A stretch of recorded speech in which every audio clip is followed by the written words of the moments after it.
Welcome to Jerry's Cafe. We are a destination cafe, and we offer craft food and beverages, meaning we make everything fresh on site when you order. And all of our food and our beverages are prepared and served by adults with intellectual and developmental disabilities. And then lastly, just say the name. Tom? There you go. Enjoy. My favorite part of working at Jerry's Cafe is definitely interacting with friends I've met throughout the years and the espresso machine. My co-founder Amy Philpott and I opened Jerry's Cafe for job opportunities. And a staggering statistic tells us that 80% of adults with disabilities are unemployed. I believe differently, and this is the place where our employees can work and feel proud and contribute and can see that they have value and purpose, and they are given the responsibility that anyone would be given in a job, and we expect nothing less than them to perform at their highest level. So we see great success in every single employee and their independence and their offerings and activities here at Jerry's Cafe.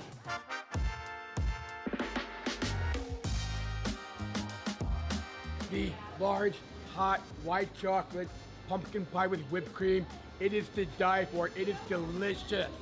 It's amazing. Well, the favorite part of working here is that I get to serve customers.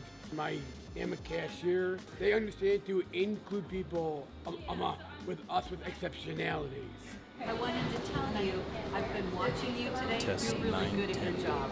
You're doing great. I always like to serve customers. Customers go first.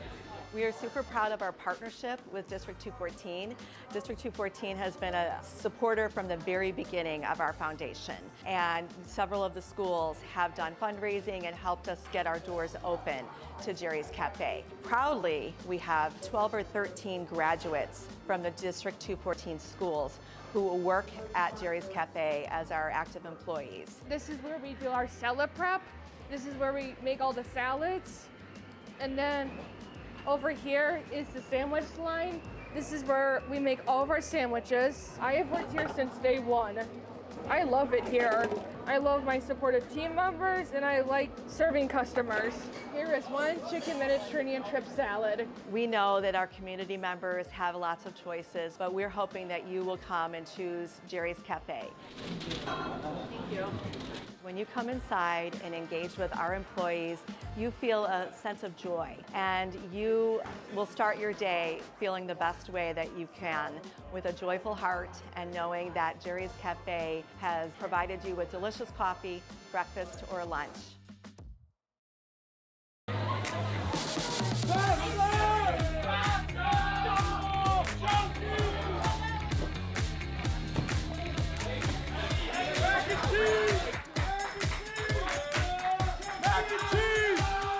All right, welcome to our 55th year of putting together an incredible community service project through our SOS class here at John Hersey High School.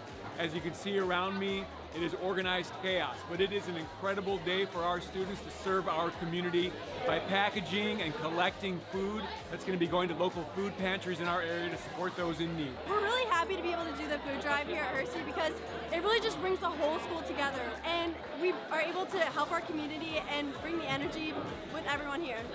Take it out. For the past, I would say about 2 months, we've been kind of working together with SOS, Junior Leaders, Baseball, and we've all gathered together. We've done bag and tag with 12 different communities, and we've all come together, and it's really amazing to see the turnout. And then later on, we're going to be visiting 8 local food pantries, and it's really exciting. We're just thankful for everyone who's helped each other along the way. It's been really fun. It's a team effort, but it's been so fun.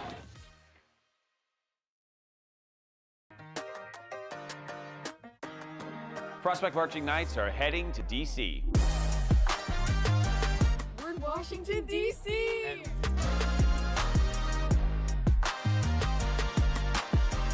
Prospect Marching Knights were invited to travel to Washington, D.C. this year for Veterans Day. So we're taking the band out to our nation's capital. We're going to do some great tours of some of the monuments and the museums and a lot of the sites of D.C. but it all culminates with performances on Veterans Day. So we've been working really hard to prepare, and we're so excited for our students to have this opportunity. Throughout the trip, we had a few opportunities where veterans would actually see our group of students out and about and spoke to our students.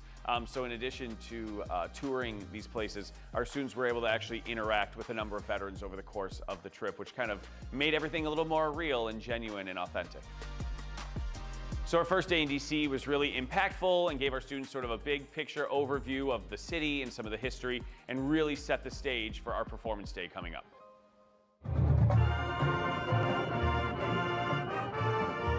So on Veterans Day, our morning started off with a performance at the Lincoln Memorial. There we were, right on the steps of the Lincoln Memorial, facing the Washington Monument. Just a really special opportunity for our students to have a really great place to perform. It was an honor to perform on the steps of the Lincoln Memorial with the PMK, where so much of America's history has taken place.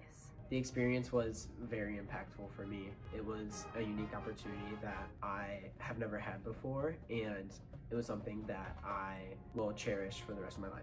One of our students, Emily Pollock, was also asked to deliver a speech at the Lincoln Memorial. I've always wanted to help people, so I'm going to serve my country. More specifically, I want to become an officer in the military. Her speech was really wonderful and got a really great reception at the event. In fact, after the event was over, I had a number of veterans come track me down to tell me how great her speech was, and actually they wanted to meet her and take pictures with her because they were so moved by what she had to say. My father served in the Navy, and so he instilled in me the value of serving and caring for our veterans and those who serve us. And so being able to thank them today and place medals around their shoulders and welcome them home was really impactful for me as well. United States Air Force. It was an honor to play at the World War II Memorial today. It was such an honor because music is a way to share emotions without using words. Our performances in DC got a lot of really good responses. One of them, a story was told to me by one of our chaperones, that there was literally a Marine veteran who was at a performance at the Iwo Jima Memorial who was literally in tears watching the performance and just expressed to our chaperone how much it meant to him that this group of teenagers from the Chicago area had come out there and was performing, and he was just really moved by it, and I thought that was just a really neat story to hear coming out of the performance. So any trip like this takes a lot of time and energy to put together. I feel really fortunate that our school was very supportive of this endeavor. We had a bunch of parents who traveled with us and did anything they could to make this a great experience for our students. I'm so glad we were able to bring our students to DC. Veterans Day seemed like a perfect time to bring them, and it really, just in the end, I think the whole trip turned out really, really great, and I'm so happy we were able to make it happen.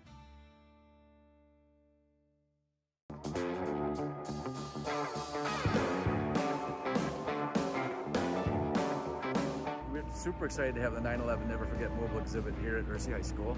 As the truck arrived, we had Hersey parents out front with some patriotic balloons. We had Hersey students lining the sidewalks. We had some, mini American flags like they would show on the honor flights.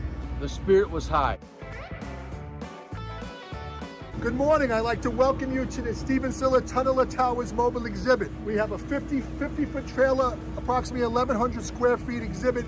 We travel our nation to commemorate the brave sacrifice of the firefighters, police officers that gave their life that day in the greatest rescue and recovery effort in our nation's history. The reason we're here is at Hershey High School to come educate our youth on the happenings of that day, but also the happenings of the days after, and to let them know that it was a huge tragedy. It was the single largest loss of life day we've ever had. It was also the largest rescue we've ever had as well, but just all the good that has come from that tragic day.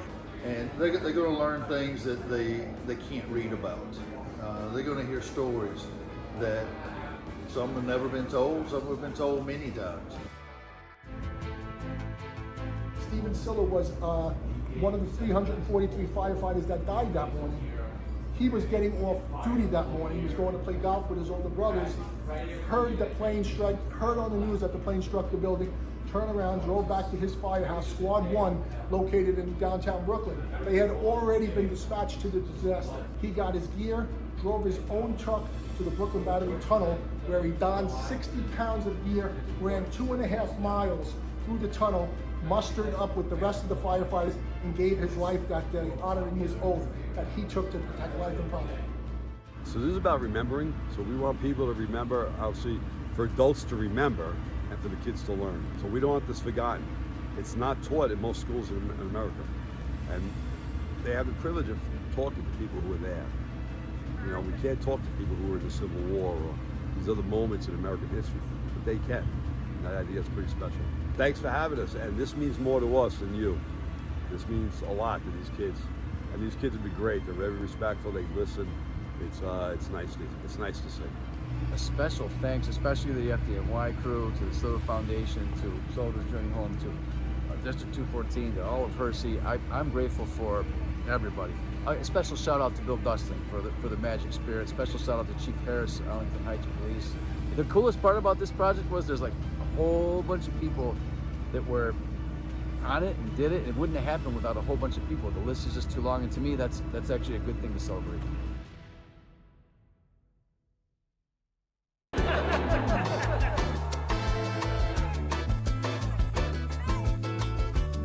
This is the Rolling Meadows Band alumni event, so we decided to get the band back together.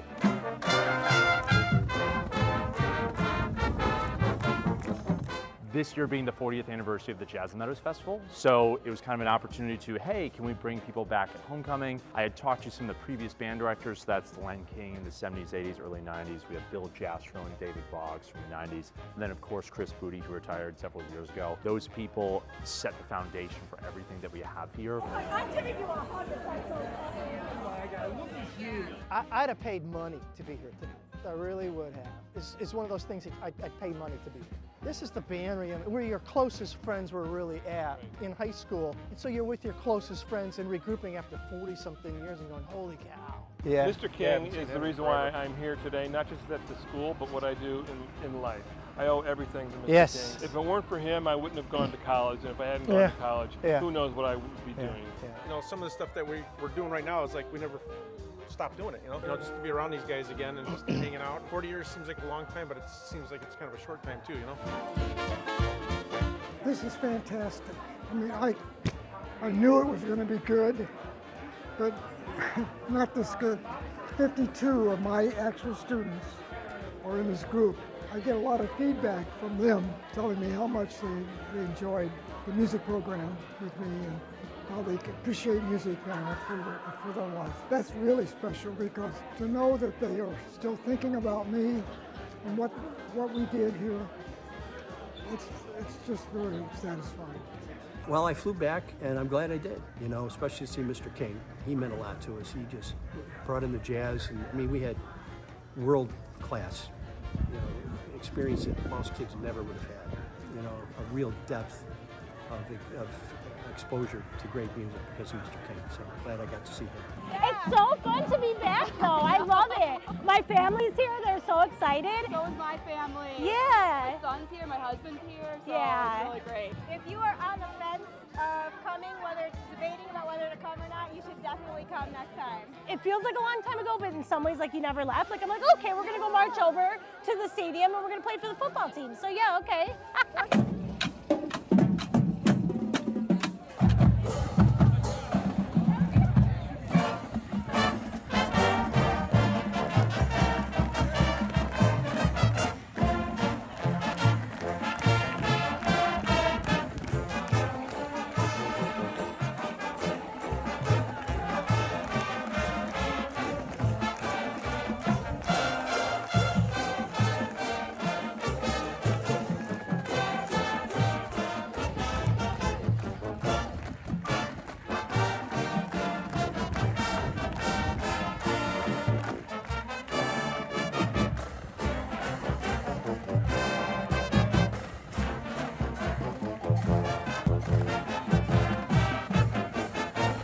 Thank you to all the alumni who are coming here today. I mean, some people are traveling across the country. I know one of the directors came from Arizona. That's a testament to really what this event is about, and it's bringing people together through our shared love of music and how music has changed our lives and shaped who we are as humans. Alumni, thank you, thank you, thank you, thank you.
We all set? Thank you.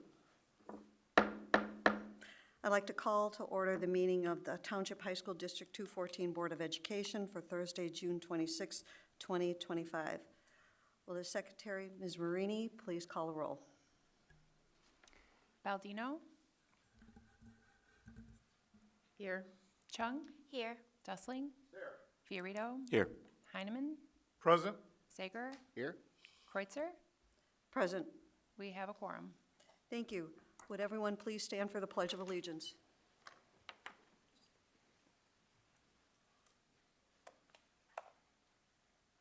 I pledge allegiance to the flag of the United States of America and to the republic for which it stands, one nation, under God, indivisible, with liberty and justice for all.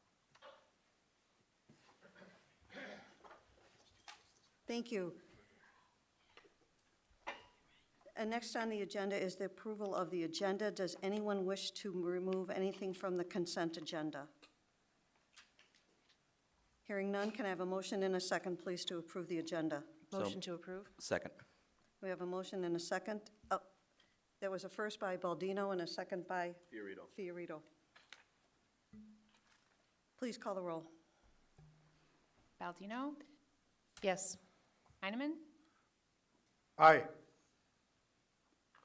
Chung? Yes. Dustling? Yes. Fiorito? Yes. Sager? Aye. And Kreutzer. Aye. Motion carries 7-0. Thank you. Can I have a motion and a second to approve the open and closed meeting minutes from June 12, 2025? So moved. Chung? Second, Sager. There's been a motion and a second. Please call the roll. Chung? Yes. Sager? Aye. Baldino? Yes. Dustling? Yes. Fiorito? Yes. Heineman? Yes. And Kreutzer. Aye. Motion carries 7-0. Thank you. We have board recognition. Dr. Rowe?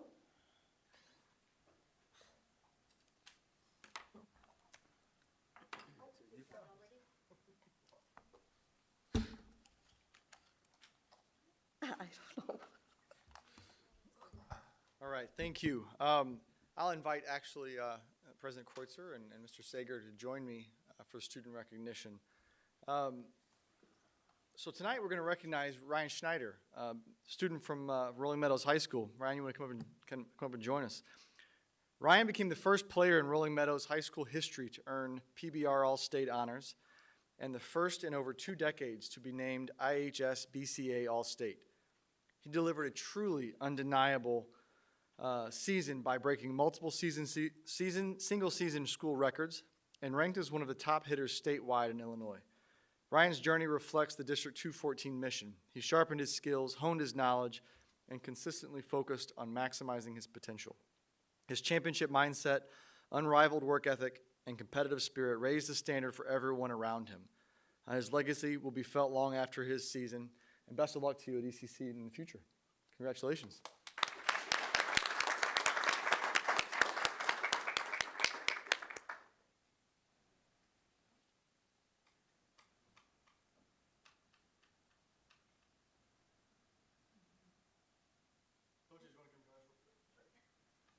We usually have a medals rep. Come be a part.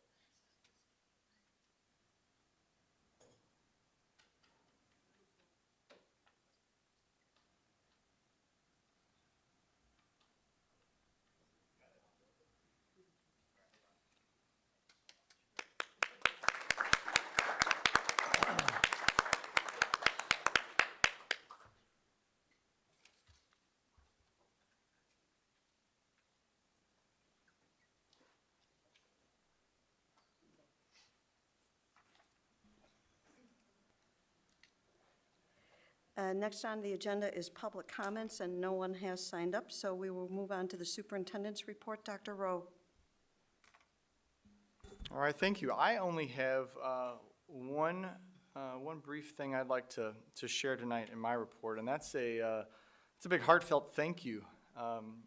Tonight is Mrs. Key's final day of work and final board meeting of her long career. And I just want to publicly thank her for the support that she's provided not only to me but to this board I'm very thankful for the fun and spirited attitude that she brought to the office.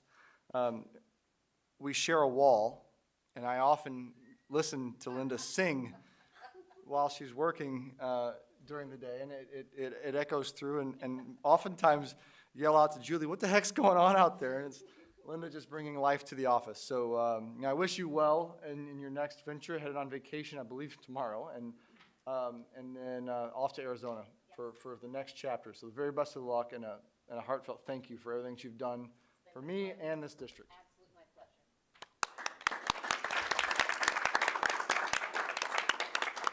That concludes my report.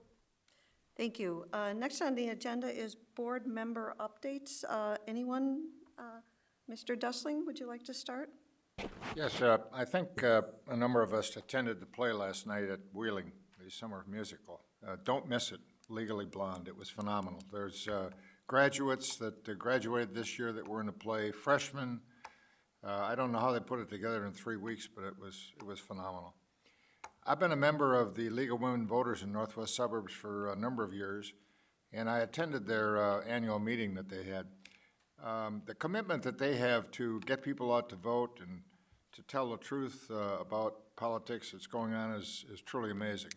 The other amazing thing is for all our students that turn 18 and those at Vider, they send them a birthday card with a sign-up, voting sign-up card, would get them set up to vote. So it was very interesting. Thank you very much. Thank you. Anyone else? No, you No, ladies first. Dr. Chung.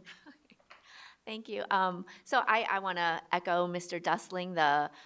Legally Blonde was amazing. It was so phenomenal. There really are no words to capture. It was insanely good. So it's going on right now, and it's running through Saturday. And again, everyone should go. It was so good. One other thing I wanted to mention was earlier today, Dr. Sager and I went on a building tour of several buildings, Wheeling High School, Buffalo Grove High School, and Hersey High School. So yeah, thank you so much to Chris, to Annetta, to Tony, to everyone who's just spent time with us walking through the buildings. And I have to say, it's one thing to maybe sit in this room and look at photos or videos. I mean, I think those are important, but it's completely different to actually see things in person. And, not just as a new school board member, but as a community member or as a parent, it was so eye-opening. I realized that when I walked in those buildings, what I anticipated seeing was the website photos of a very clean, modern, space, and in some cases that was true, but in some cases not. So just thank you to everyone for taking the time to lead us, and it was it was amazing. I also wanted to mention, I know several of us were at the CMA, the Appreciation Day lunch and awards ceremony, so that was also great as well. And then the last month Industry Partner Appreciation Breakfast, I think all of us were there, and that was another great event, so. Thank you.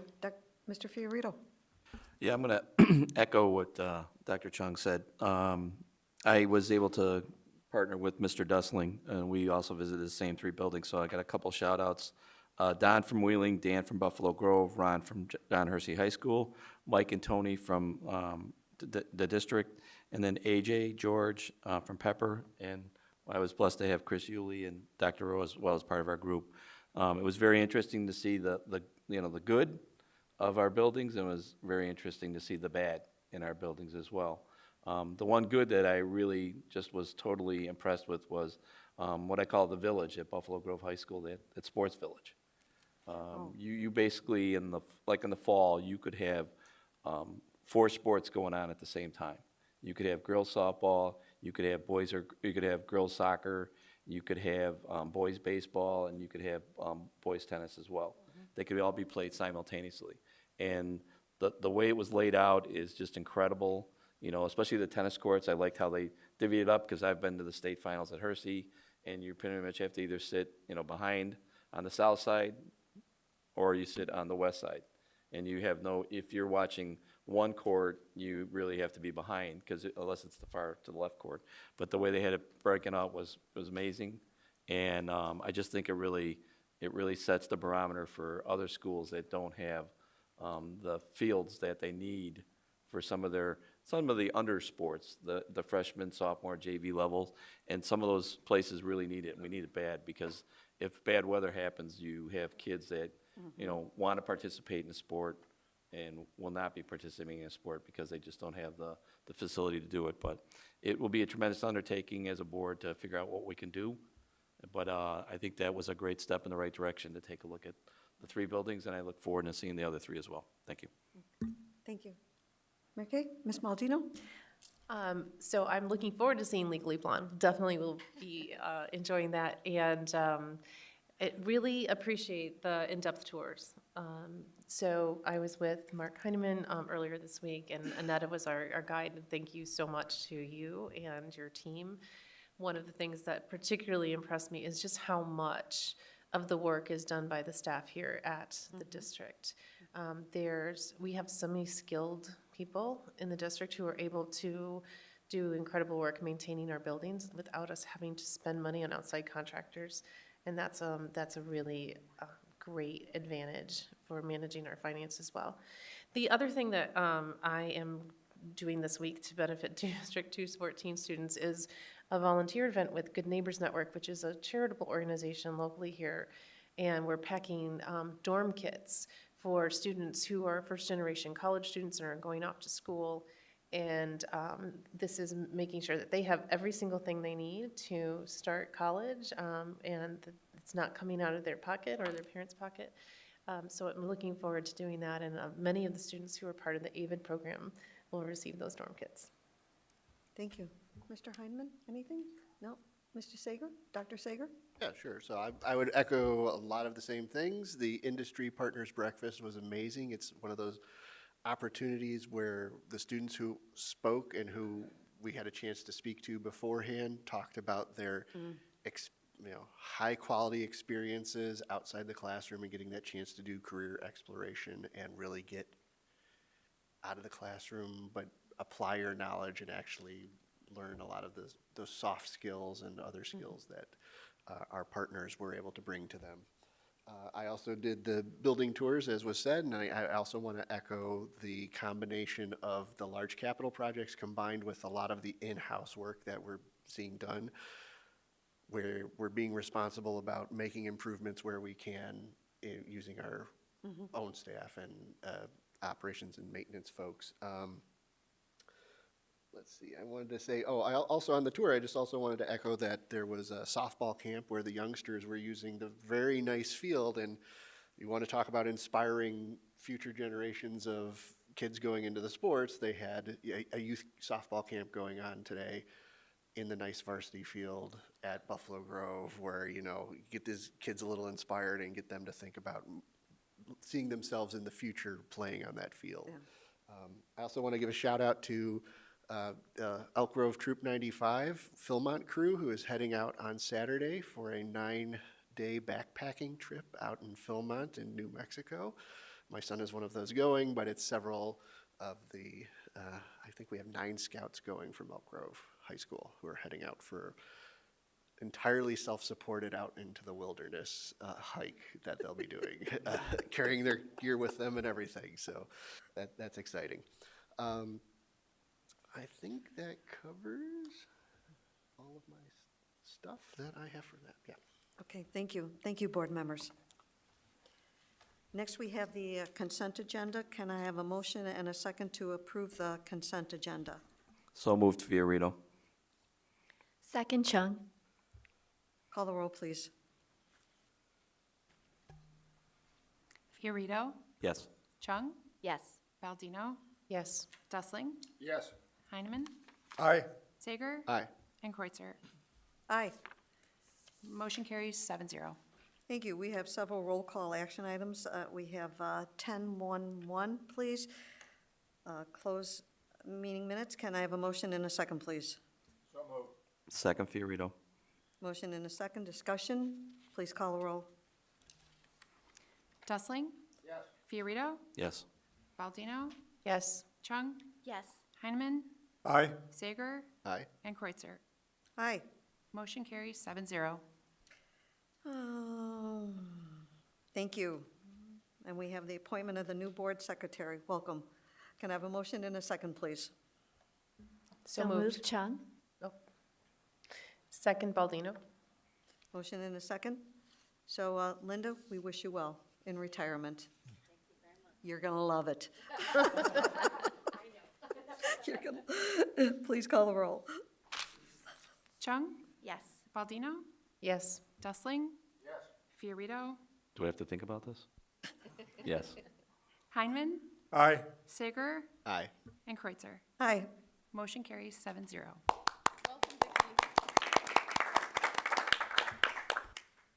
Next on the agenda is approval, accounts payable. Can I have a motion and a second, please? So moved, Sager. Second, Fiorito. Please call the roll. Sager? Aye. Fiorito? Yes. Baldino? Yes. Chung? Yes. Dustling? Yes. Heineman? Aye. And Kreutzer? Aye. Motion carries 7-0. Thank you. Motion and a second for the April financial report, please. So moved. Second. Motion and a second, please call the roll. Dustling? Yes. Heineman? Aye. Baldino? Yes. Chung? Yes. Fiorito? Yes. Sager? Aye. And Kreutzer? Aye. Motion carries 7-0. Motion and a second for 1023, please. So moved, Fiorito. Second, Chung. Thank you. Any discussion on this? I just wanted to thank Joe for his questions. I appreciate some of the stuff that you were asking about. So if you wouldn't mind just a brief explanation of this one more time for the public. This is not new funds that are being Right. allocated. This is a transfer of funds, and no new money is being spent here. Mr. Keeley, please.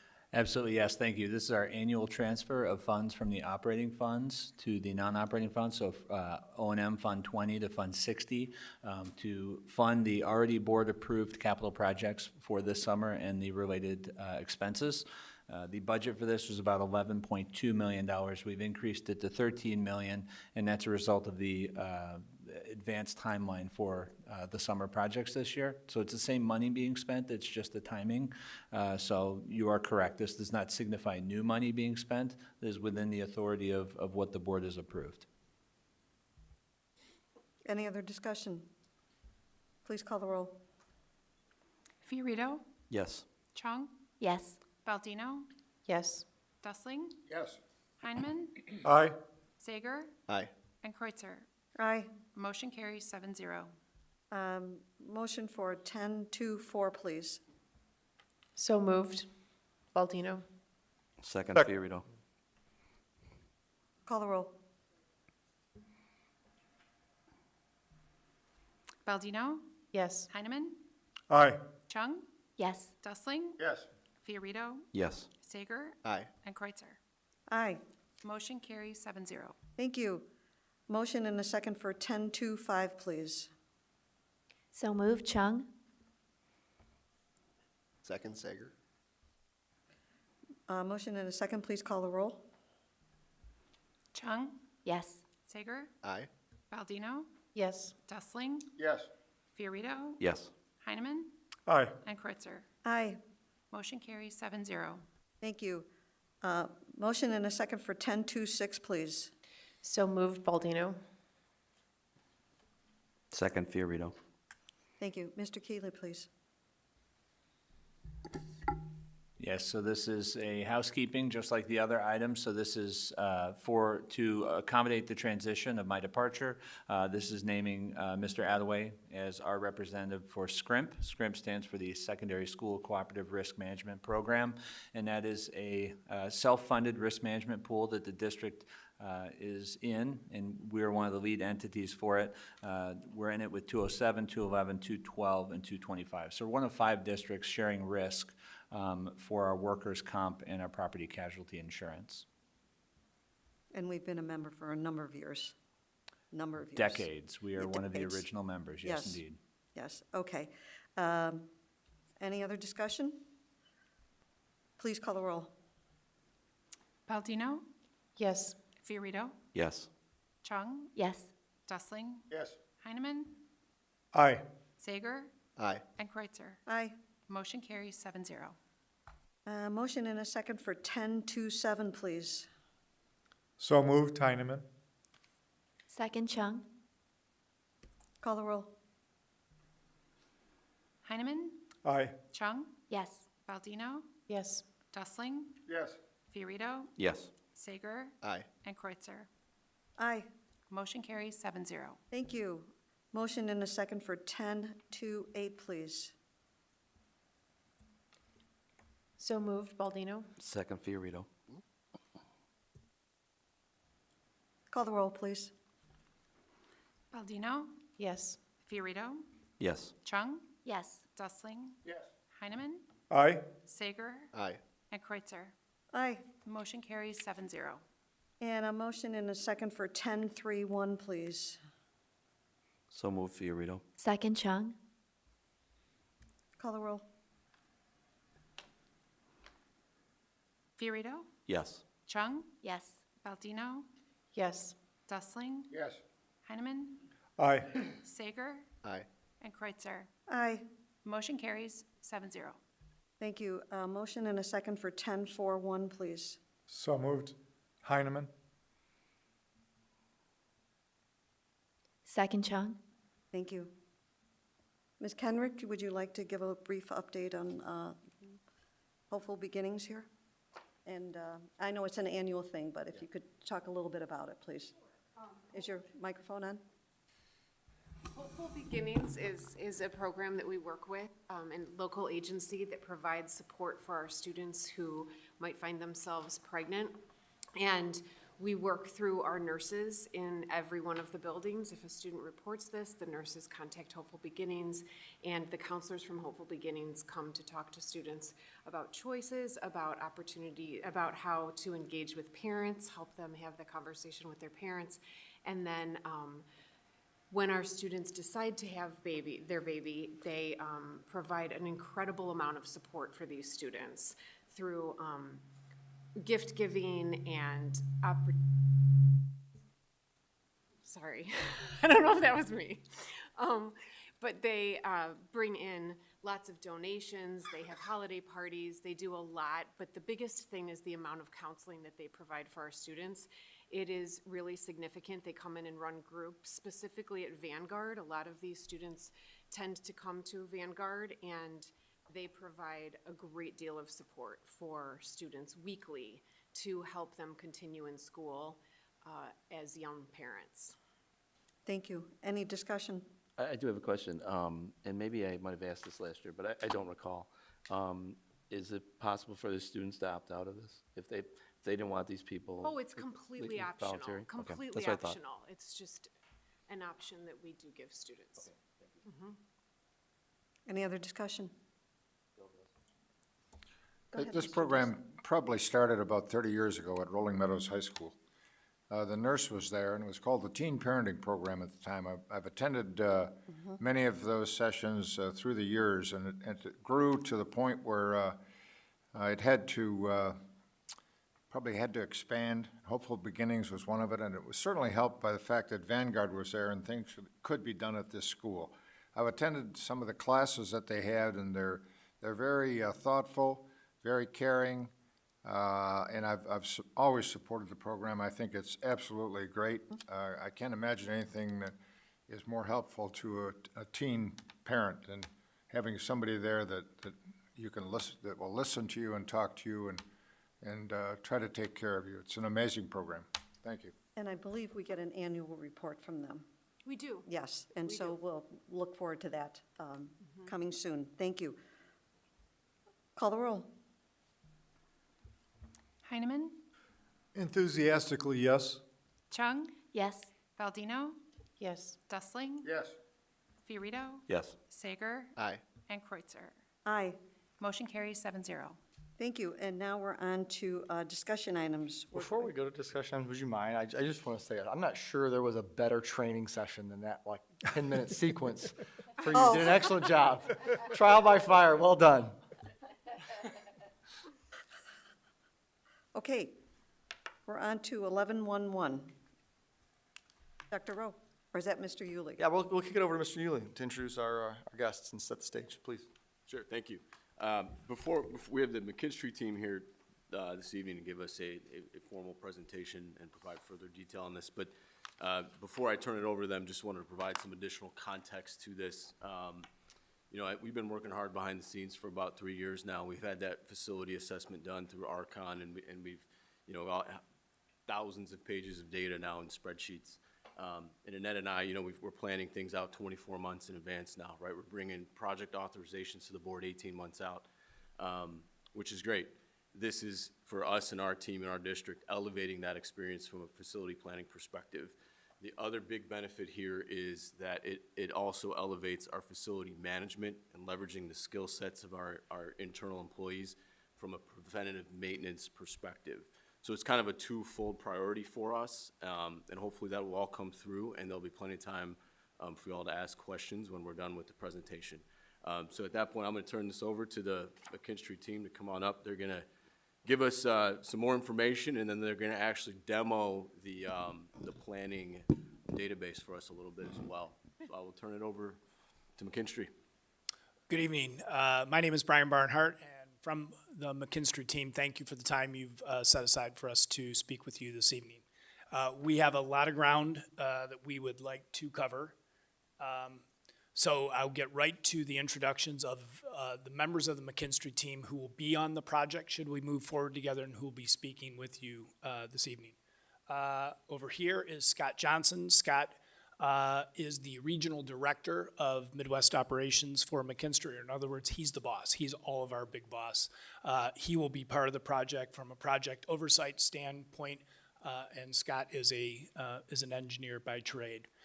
Over there in the back, who will be driving the demo of a reveal, is Jimmy Butler. Jimmy also is an engineer, former high school math and engineering teacher, so very familiar with the K-12 environment. And over here is probably an appropriate place to say an Elk Grove High School graduate too, I believe. Believe me, we're going to make sure we work that in, Dr. Rowe, for sure. And then New Lore. New is our preventive maintenance expert on the Midwest team, and he will back cleanup. He'll also talk about some deep dive experience he has in the K-12 environment. My name is Brian Barnhart. I'm an account executive since August with McKinstry, but prior to that, I had a 35-year career in education, the final 22 years as superintendent in Western Springs 101. Before I turn it over to Scott, just a quick snippet about McKinstry. You may or may not know McKinstry, but we are a pretty well-established company, been privately held since inception in 1960. 3,000 employees, 20 offices across the United States, $1 billion in revenue. The point of all that is it's a good-sized company with a very deep bench, lots and lots of resources. The part that we are very pleased about is that we have a strong Midwest presence, and that Midwest presence is very local. We are on West Wacker, right across from the Merchandise Mart in Chicago. So we take pride in that sort of local connection, that local resource for the district. You can see some of the local school districts that we're working with just this summer: Barrington, Schaumburg, Oswego, Park Ridge, Chicago Public Schools, so very well versed in K-12, almost 500 K-12 clients across the United States. So with that, and maybe to put that additional local spin, I'll turn it over to Scott. Good evening, everyone. It's nice to meet all of you. So I'm Scott Johnson, and fun fact, yes, I am an alum of District 214. So I graduated from Elk Grove High School back in almost 30 years ago. So time flies, but it's nice to possibly be back working with District 214 and helping the facilities team. So I'm just going to dive right into our approach. So we have this graphic here where on the left, what we're talking about here is a strategic facility planning partnership, just as Chris alluded to before our presentation. But about how that goes is on the left, we've got different input streams that feed this service.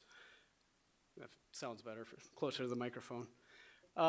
So the District 214 staff, the people that operate your buildings day in and day out, that know quite a bit about the buildings already, we want to make sure that we get their input. There's also, as Chris mentioned, some work that was done previously with Archon and some other contractors.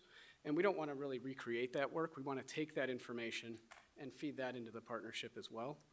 And then lastly, there's some information that we need to collect with our own eyes and ears on site, and that's really around a lot of the mechanical assets within the building, so the mechanical, the electrical, and the plumbing assets, so air conditioning as well. So we would send our actual engineers on site to evaluate those assets. And then what we do is we combine all that, we take all that information, we organize it, we analyze it, and then we put cost estimates together for what the replacement cost of that asset would be when it is time to replace it. So all that information, then what we're trying to get out of this is, when you see on the right, is a data-driven capital planning program and a preventative maintenance program. So you're already doing this throughout the district in some aspects, but as Chris mentioned earlier, it's a lot of data to manage, there's a lot of information, and it's always changing. So we're trying to provide this service to elevate the capabilities of the maintenance, operations and maintenance teams. So a couple of key points.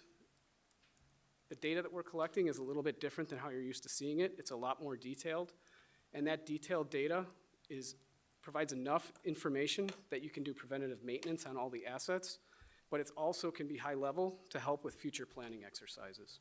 And what that does is it enables the team to then use that data to make decisions that both short-term and long-term decisions that will align with the overall district goals. And then the third piece is that this is a multi-year engagement where we keep that data updated. So I'm sure you've deployed software, and over time, if people aren't using the software, it becomes less and less valuable. Our goal is to make sure that that data stays current, and the data make sure that the outputs of the dashboard that you're going to see here are still usable and valuable for the district over time. So with that, Jimmy, who is sitting over there, is going to drive a demo of the software. So instead of me talking about it, you'll get to see it. So go ahead, Jimmy.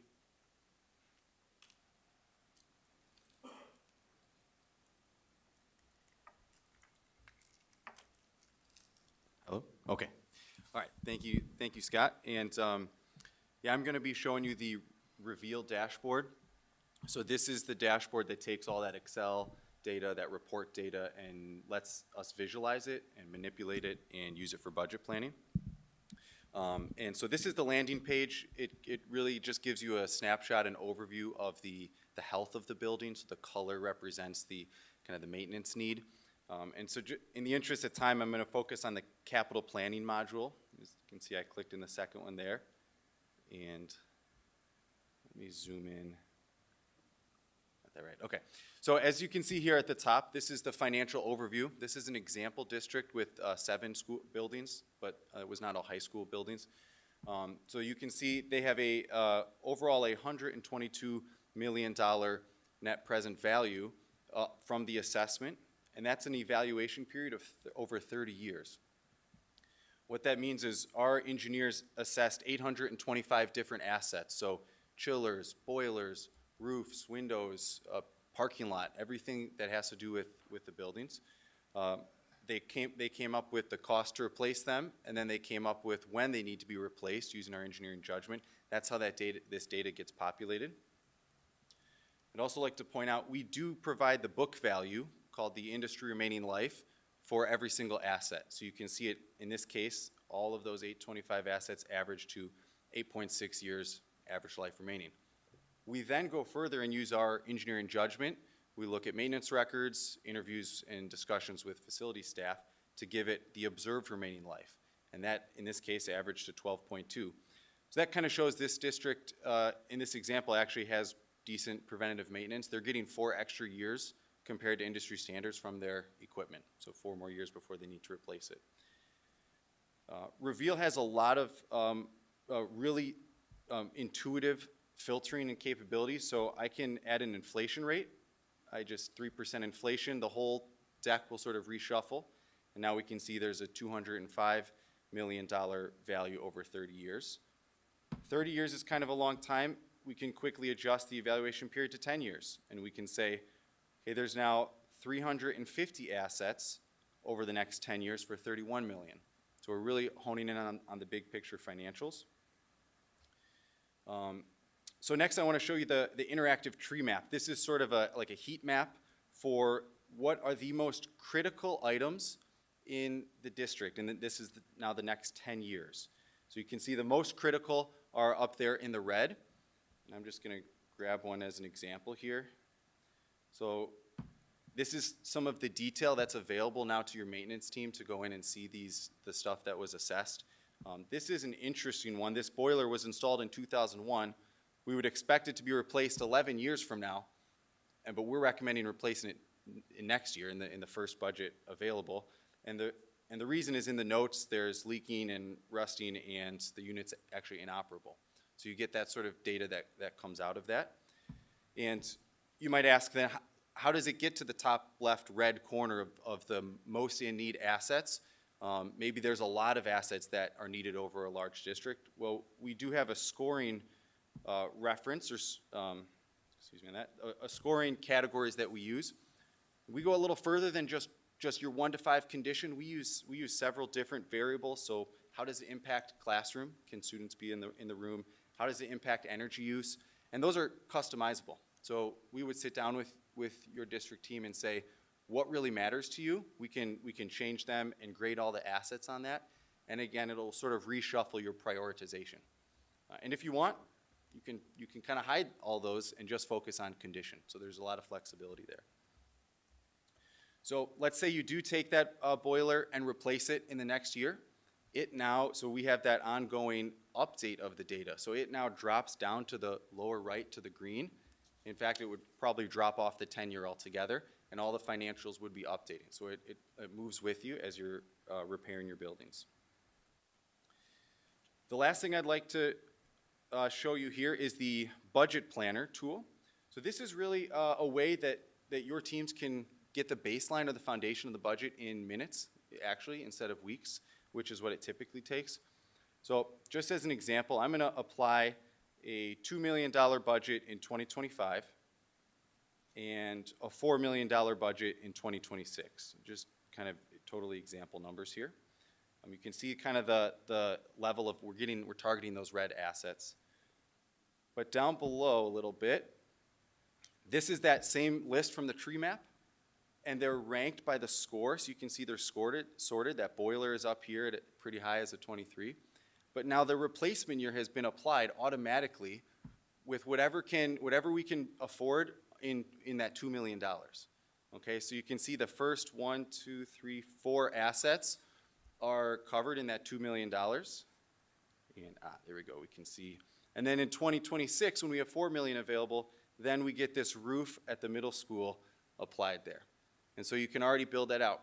Now, only 4 assets in 1 year is not great, and the reason is that roof is $2 million, so it can't fit in year 2025. Let's say maybe you have separate funding for the roofing, and you have a separate funding source. You can just very quickly click this button, and you can hide it from this budget scenario, and now it will reapply that $2 million, and we see that in 2025, we're picking up all of the top 9 assets in the district. And you can save that scenario, share it with people, refresh it, try a different scenario, and go around with all that. This data is all yours, so you can export this to Excel, so you own this. This is just a visualization software to see it.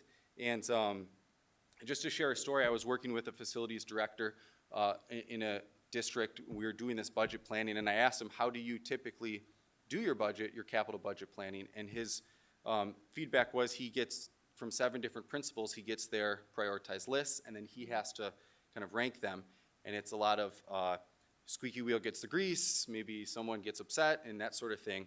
And his new approach that he's actually doing right now is he takes this, he says, yeah, he says, here's our engineering analysis, here's our top priorities for the district, so he kind of is proactive with those principles, and we're gonna work our way through this list and can kind of get in front of it and get them on board that way.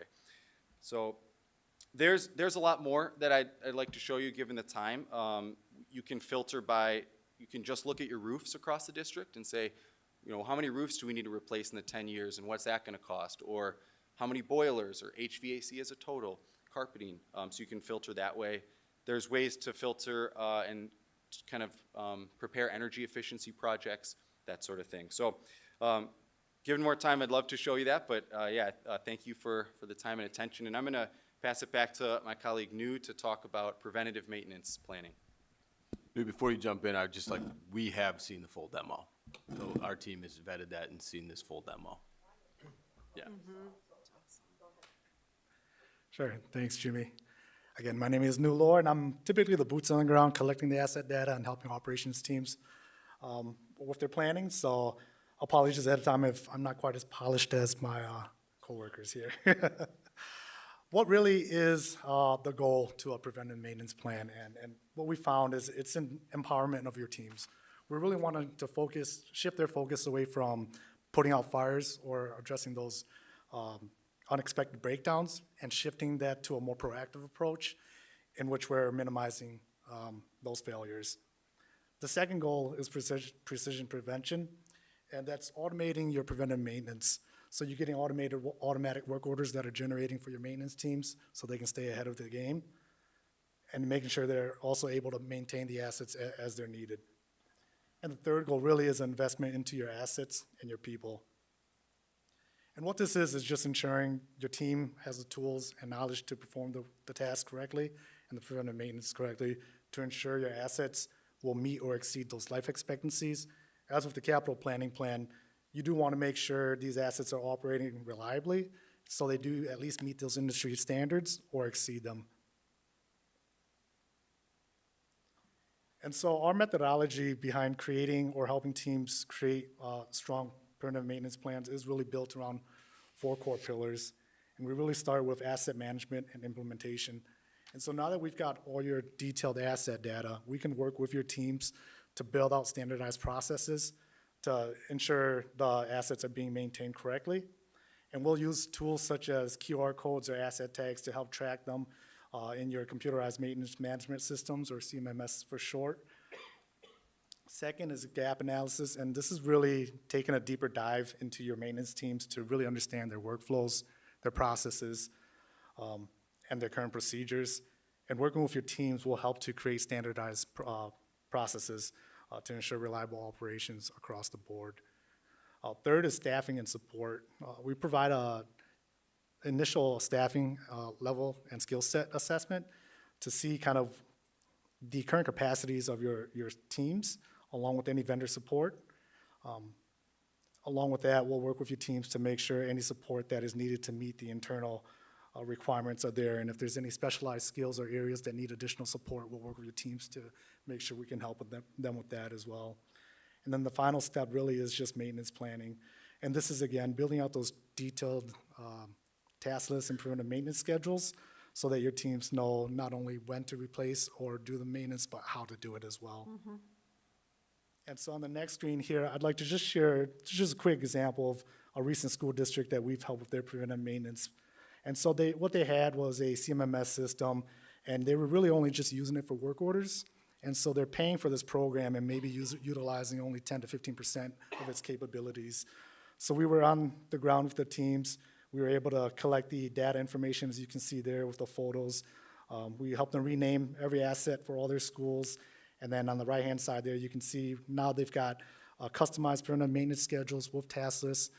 And these are auto-generating. So on September 6th of 2024, this work order generated and showed that their teams, hey, this air handling unit is due for an annual preventive maintenance program.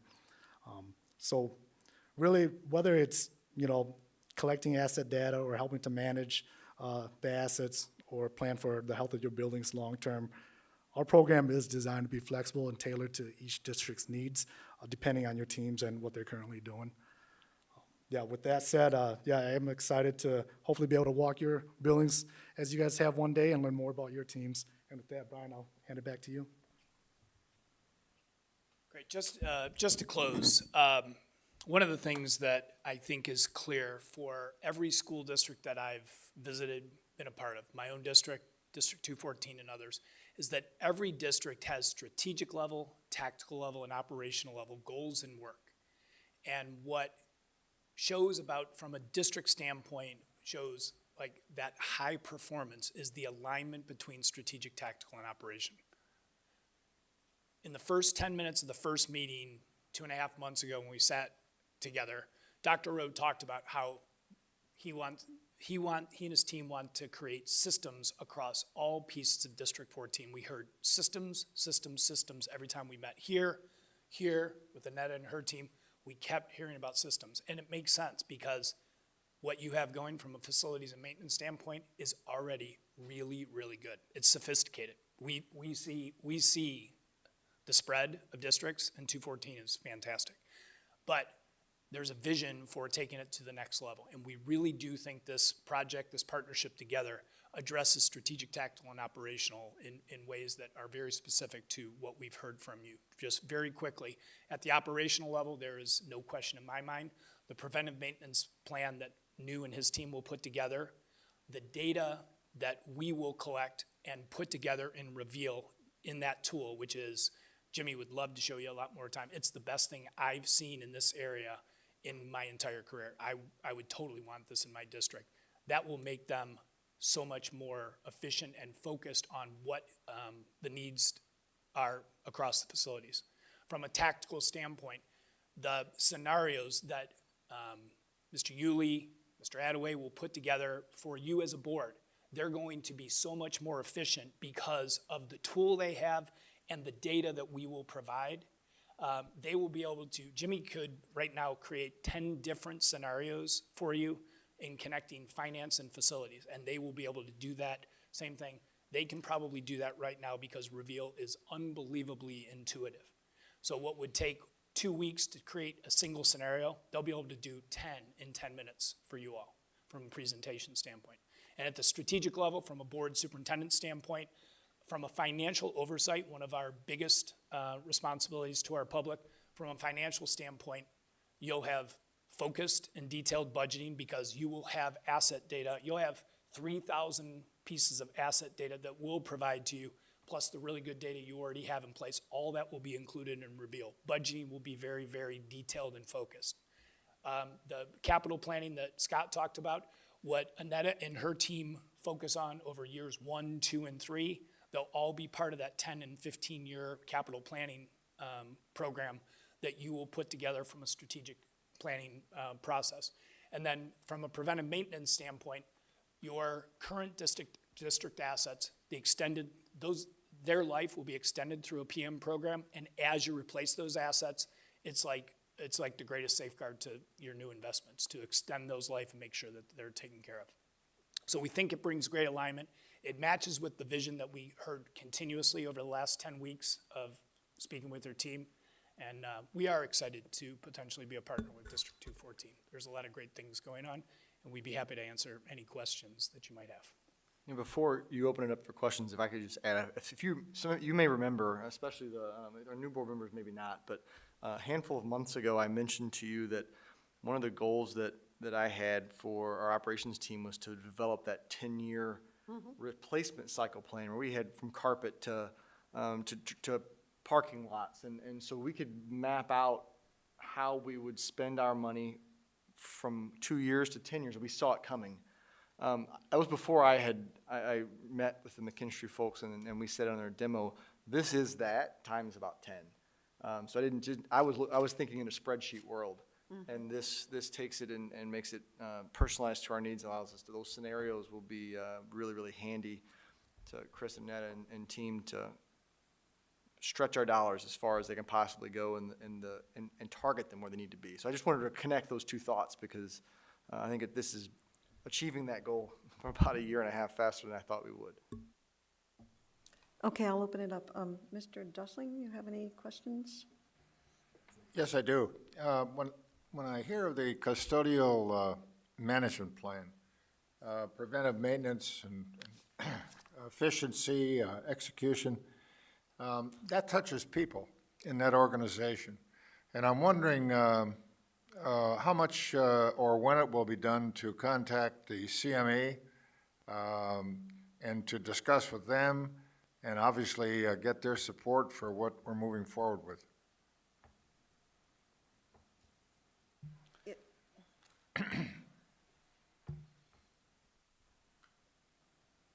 I think in the beginning what we are planning to do, we will engage like we did previously, but more deeply our central team our HVAC, the plumbers, the electrician. The goal for us in Mankistre is to bring together the knowledge what we have with our skills CMA people and with their engineering team and create, like the goal behind the scene is we have preventive maintenance system in a place right now, but we would like to bring that to the different level because how much we spend and invest for a couple years, you know, investing with the new equipment, we have new chillers, we have new rooftop units. We would like to connect what we have, new and older, and bring that data with the knowledge of and skills of our central maintenance team and their backgrounds. It's very important for us that both teams will work along the way. That how I see that vision with Chris, it's like they will work partnership.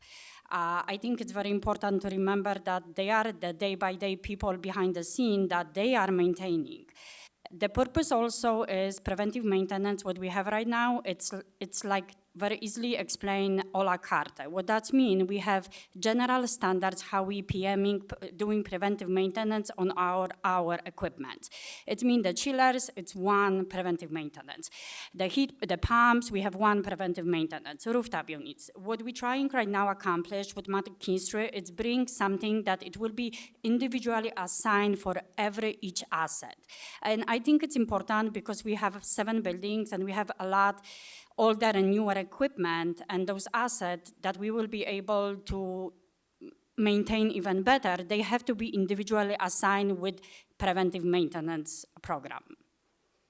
I understand. And anytime there's change in an organization, it takes some time to get it in there, and certainly you want the support of the employees that will be affected by this. And I have confidence that you can do that, but again, it's a situation that's got to be addressed.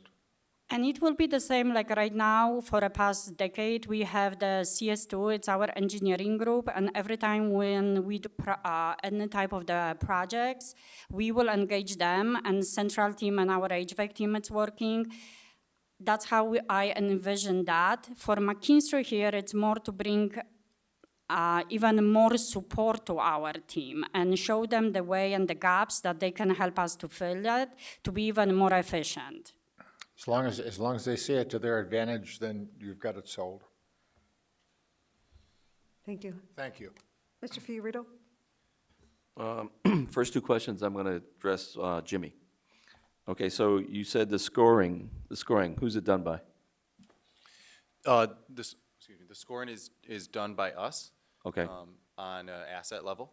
Okay, and you say it's going to be, it's going to expire in 5 years, and we say 7. Do we negotiate that, or is it we just go with whatever you guys say? That's something that's we could work on that. So sometimes, for example, we put our cost using our cost database and industry standard costing, but a district says, oh, we replaced a chiller and here was the cost. We can take that and put it in there. We could do the same thing for remaining life. Yeah, I'm a little concerned both ways because the other side could be that somebody could say, well, you might say 7 years and they say we want 3 because we want this, as we talked about squeaky wheel before, and we don't want that either. So you kind of touched upon my next question. It's back to you again, is the budget adjustment. We know what the environment we live in, it's a little bit, erratic, and we've had some projects that we had to kind of put on the sideline because we weren't quite sure how the tariffs were going to affect some of the dollar cost. Is it going to be a $10 million project? Is it going to be 15? So how do you take that into consideration with anything? So you might put out a budget of $200 million, but if something happens tomorrow, it could be $250 million. Is that something automatically you guys can adjust? Yeah. So in the reveal tool, you have the inflation adjustment that can be applied across the whole data set. But you can very easily pull that, say, into Excel and apply more granular adjustments. So if there's specific types of equipment that might be delayed, like during COVID, there was up to one Sure. or more years of lead time for equipment. So we pulled that into Excel, and we were assisting our clients with then moving that out. So you'd have to order it a year earlier. So you'd have to have the budget for it a year earlier. to refine it that way. And we can do the same with things costing more, if there were specific types of assets that might cost more due to tariffs or what have you. Okay, great, thanks, Jimmy. Okay, I got two more. Did you want? Yeah, I was just gonna add, this tool is not the sole decision maker. Right. It's data to drive informed decision making. So when we're looking 3 years out, and I'm already asking Justin for a budget number for FY '27 for us to start planning, you know, we can look at this tool, then we get with our team and Pepper, and we start really unpacking that. Because where do those assets live? They're on a 19-year-old roof we need to replace in year 20. Well, maybe we wait a year and do it all together, right? So it's not gonna drive our decision making. It's a tool to help us make informed decisions. Understood. Yeah. Okay, and I have two questions for Mr. Grenadier. The first question I have is, you said that about keeping the data current. Yes. Okay, so I think some of that probably falls on us. So there's a system that we'll have in place with the staff where the projects that are completed, they share that information with us. We sift through that data, update it in the database, update the schedules, the pricing, the scoring, and all of that, and it shuffles the whole deck. And then I'd like to add one more thing about your question to Jimmy on pricing. So as part of the ongoing service, we revisit the pricing on a regular basis. So if something happens where there's significant inflation or COVID happens, that's something that we can adjust pricing for, and it'll be updated Automatically. Yeah, so. Yeah, okay, so, so do you have anything in your system that might red flag something? You know, you saw something that, you know, was kind of iffy, and we haven't done anything to update it within, like, say, 3-6 months? Do you just reach out to us and say, hey, what about the chiller at Rolling Meadows? Have you guys looked at it in the last 6 months, and where are we at with that? Absolutely, we'd have regular check-ins with the team to go through that, so that's Okay. absolutely. And then my last question for you, Mr. Grenadier, is one thing that we talk about are the assets that we have, but what about assets that we don't have? And what I'm kind of leaning toward is, when we took our facilities tour, we tried to use our imagination a little bit about, like, classrooms. Some of our classrooms are outdated, so what would the future classrooms look like? So these are assets that we really haven't created yet. How does that fit into this facility plan? So one of the things that we are doing with a different school district right now is we are the third-party reviewer of their existing information, all their assets. And then when you start getting to that bigger picture planning and looking at educational adequacy and how to improve the learning space, that's really something that could be a complete modification of a room. And that's something like the big picture architect would come in and use our information and then put together the plan to update a space to, you know, for whatever reason. Okay. Create more open learning space, whatever it may be. All right, thank you, Jimmy, thanks, Scott. Ms. Baldino? So thank you for the great information. It looks like your proposed schedule for working with us would be about a 16-week implementation. Is that a typical timeframe for a district our size? Or do you anticipate any reason why it might take longer than that? The reason why it's 16 weeks is because it's a lot easier when students are not in the classroom. So we can move a lot quicker through the facilities. So that's why it's 16 weeks. So it's crucial to start in the summer. But yes, it is typical. And it depends on, for every customer, we have a tailored scope. And for this scope, 16 weeks is definitely achievable. We have a whole bunch of team members that can work on this. And then in terms of ongoing work with the district, is there, would you, for example, be the ongoing contact person who would continue to work with Chris's team on an ongoing basis, and how often are there meetings? So Jimmy would be the main point of contact, so that's part of the reason why he's here. And then also, as you know, McKinstry, as Brian alluded to, McKinstry is a big company. We have a deep bench of expertise. Let's say Jimmy's meeting with Chris and his team, and there's a challenge that comes up. What would you do in this situation? And even if it's outside, we can get another engineer to speak to the team as part of like the ongoing service. So it's not only keeping the data updated and usable for the team and making the District 214 more efficient, but it gives them a deep bench of engineering expertise to come to when there's challenges. And it's just more of a support program. Okay, good. Board members, Mr. Hyman or anything? Dr. Chung? Thank you again so much for your presentation. I also had a couple questions for you, Jimmy. The first is, in that grid where it was red in one corner, green in another color, shades yellow and things, is it all relative, meaning there's a set number of red, a set number of green, or if everything was a big priority, could half of it be red? How is it? I think that, isn't the Archon document that we saw with the red, yellow, green going to be incorporated into this? Yes. So that work is already Yeah. done? Okay. Yeah, I don't want to answer it for you, but it's based on the condition of the asset. So it could be 80% red. It could be, right? And so I think that's part of their scoring system. And again, even within the red, where we're having a hard time now, is if there's a lot of red, and like, which red do we pick based on the budget? Yeah. And so this helps with that scoring system as well. But for clarity of the question, a larger percentage of that cube could be red that's personalized to us. It's not that top corner isn't the only red corner of like 8 squares. It could be half of it, correct? Yes. You can adjust it so you can look at it on a relative scale, or you can look at it on the actual scale for the scoring in the tool. So that would, if you just look at the actual score, anything over a score of 15 will be red, and however many assets in your district are at a 15. Did you see that Archon I report? did. So I guess maybe I wasn't understanding. So I thought maybe even though Archon already did that assessment, you, depending on your assessment or changing figures, can go in, change things around, and then something that maybe was yellow becomes a red. Or no, we're pretty much going by whatever the previous assessment was. Do you want me to start? Okay, so we will be assessing the mechanical and the electrical and the plumbing assets. So a lot of the things we mentioned, boilers and chillers and electrical panels and that sort of thing, generators. But then we will be taking some of the previous assessment data and putting it into Reveal as well. So you have data from each, so we're utilizing the existing data. We're gathering data on stuff that's not in there or stuff that needs to be updated, and they'll both be in there. And if I can add also how that can change, because like we all know, we did an assessment with Archon 2 years ago, and also now it will be heavily involved our CMA. A lot of the condition is changing, and also we will have a lot green because we replace a lot of the equipment, that this will change based on the feedback, and it can be different little bit from the Archon assessment.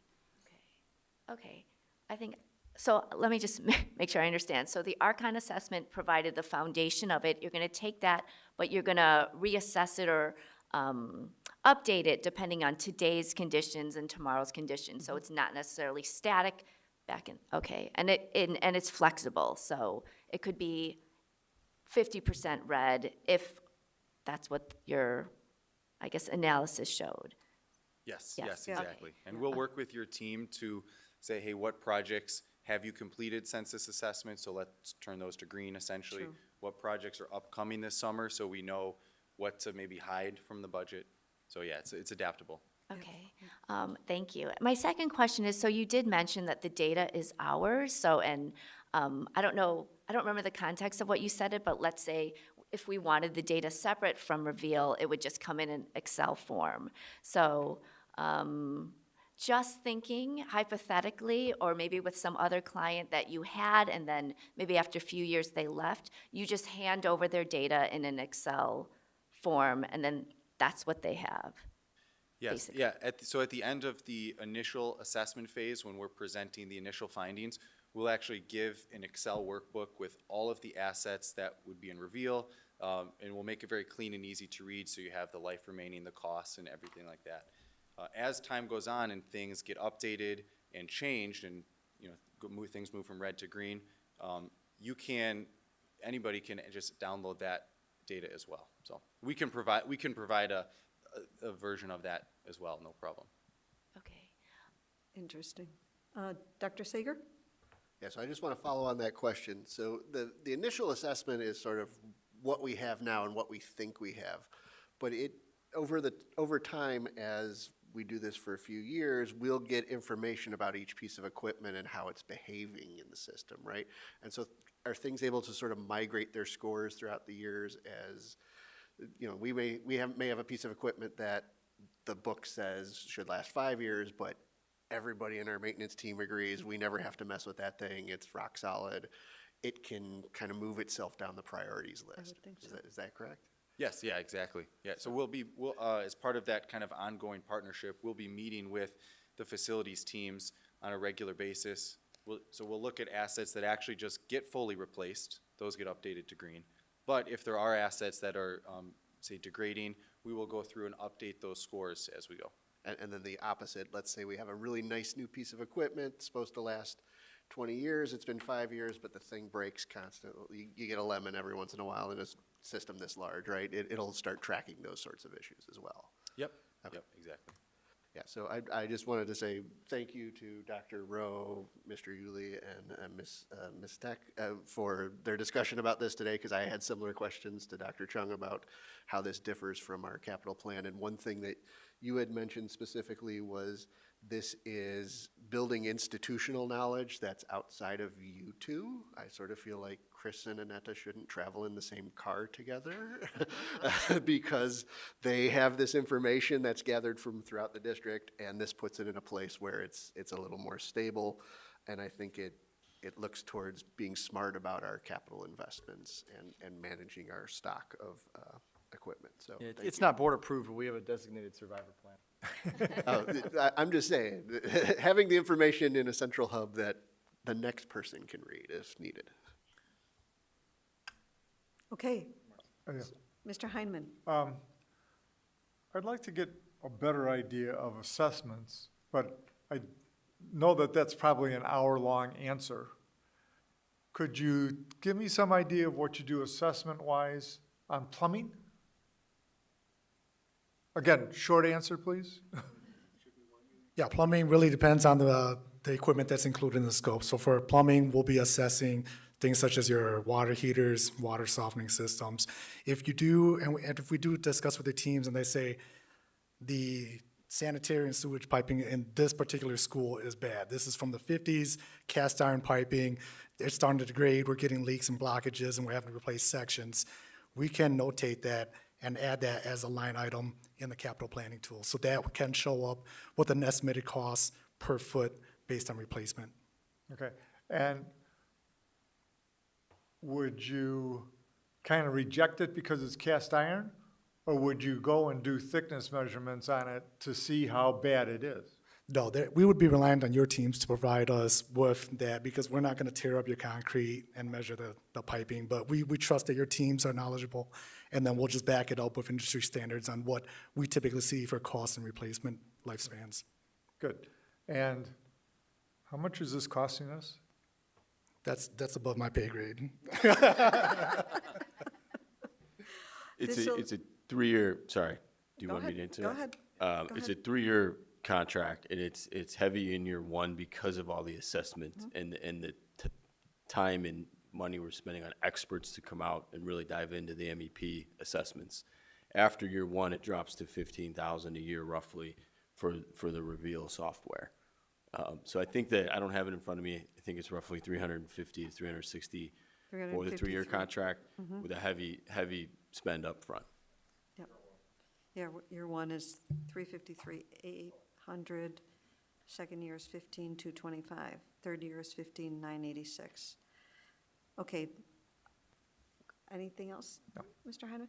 Okay, so this is a discussion item, and it will return as an action item next month.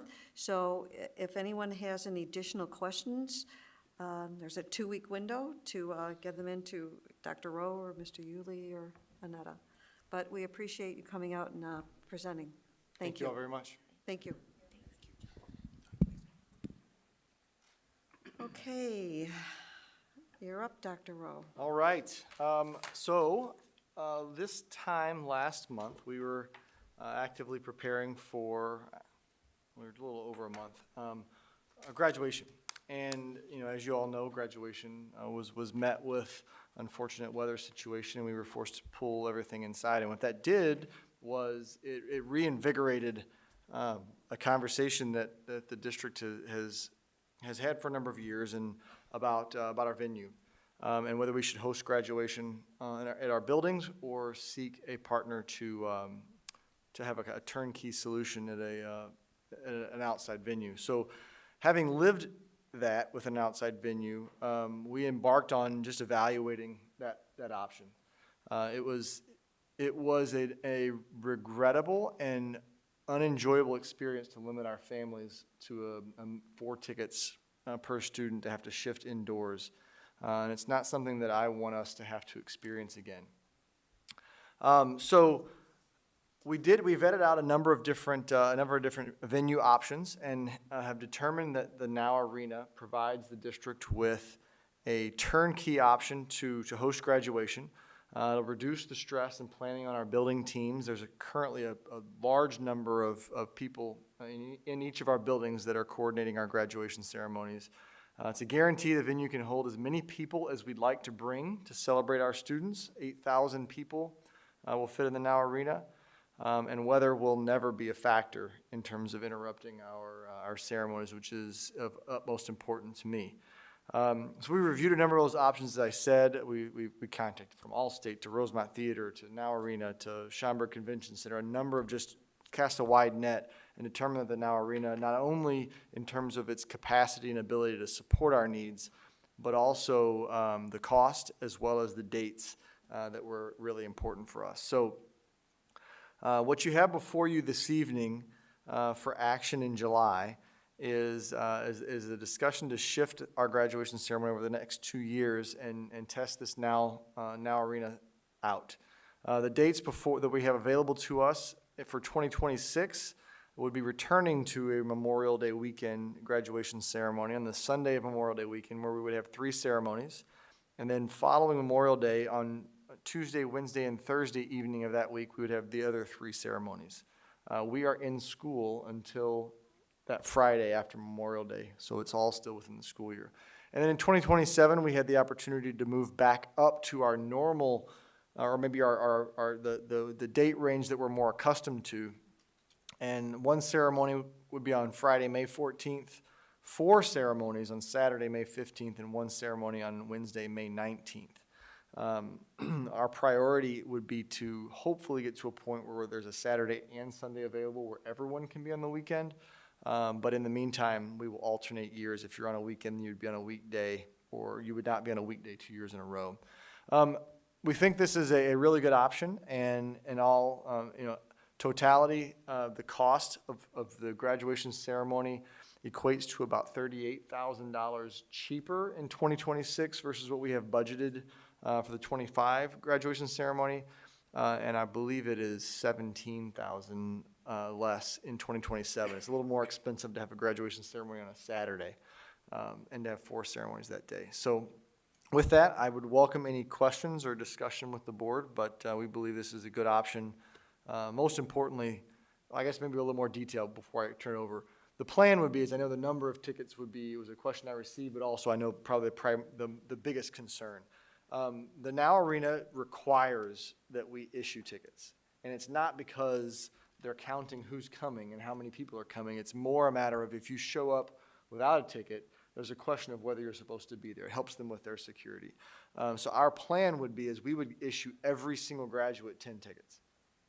If they need more tickets, a mechanism will be in place for them to simply come ask for more, and they would be given more. It's an 8,000-seat arena. Prospect is our largest school, 550 graduates. That's about 5,500 students at 10 tickets per student, with plenty of space to spare. My prior district, we had a high school of 3,000 students, which at our largest, I graduated 750 in one of the years I was there. We had 7,000 people comfortably in the arena without issue.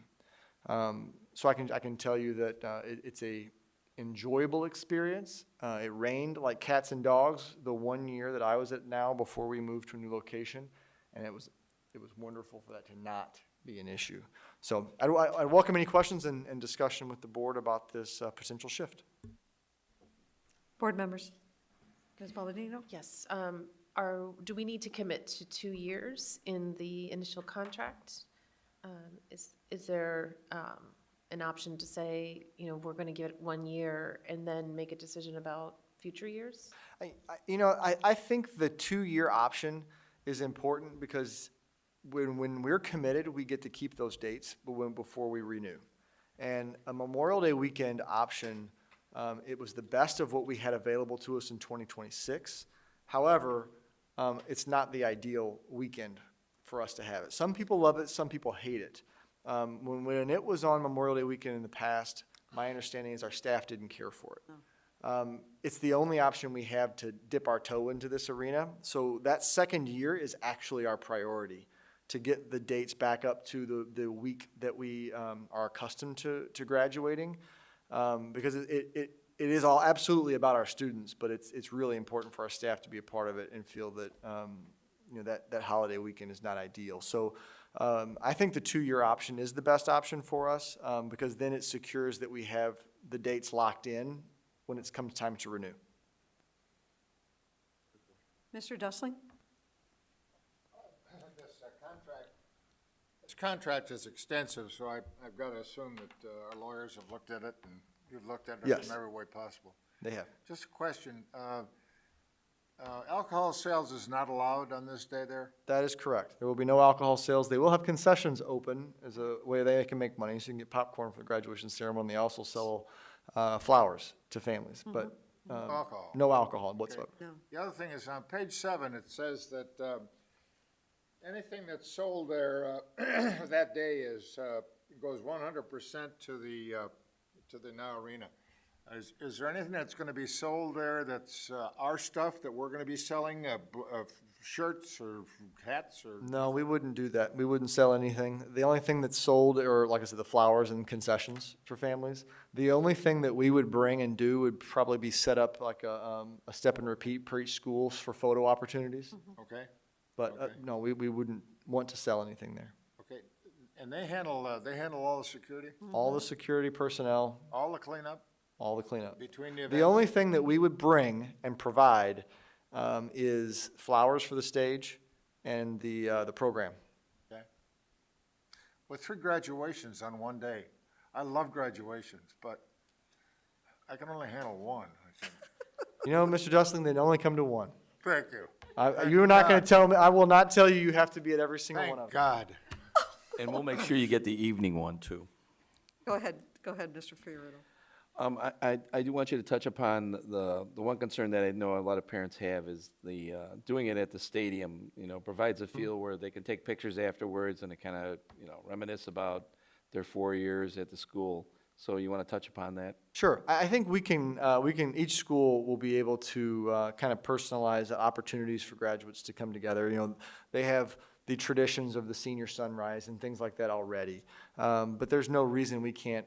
Stadium is going to be available in this 4 or 5 hour chunk of time over the weekend or the day of before the ceremony to come by and take photos with your classmates. Absolutely. Our principals will grab Okay. that and run with it. So the one question I do have, I do want to tell you that when I first heard about this idea, or when I saw a lot of the public opinion, my concern was the cost. And when you kind of laid out, the cost difference is not, there's minuscule and it's in a favorable way, that made me more receptive to saying that that would probably be a good opportunity. But my question would be, is normally we have rehearsals for the graduation. Is that going to still take place, or? Rehearsals would take place at the building. And that's. At the Now Arena, or? At the school. At We the would school, not go okay. to the Now Arena. I can tell you how the Now Arena is arranged. Beneath the floor where the graduation ceremony would take place, there is a hallway that wraps around the entire circular corridor. And just like we line students up in the auxiliary gym ahead of time in their rows with their line leaders, they would be lined up like that so they could practice in their gym how the ceremony will flow. They'll still have the note card, which is the most important part of it, and then they'll be able to line up how they'll proceed in and get organized in a way where the students will feel comfortable and confident. And Okay. All right. Thank you, Scott. absolutely. Dr. Chung? Yeah, thank you. I think this is a great idea as well. I was happy and surprised, actually, that the cost is lower at the Now Arena. And just curious, is it because of the staffing, or what's creating that? We have a budget set up in each of our schools for a ceremony inside and outside. And that cost and that setup, because there were a number of years ago, it was set up, they set up both when the weather was iffy. And a decision was made a couple of years ago to stop doing that and commit to the outside and then postpone by a day based on the weather. So that the budget was there at $40,000 per school, plus the SRO costs are astronomical.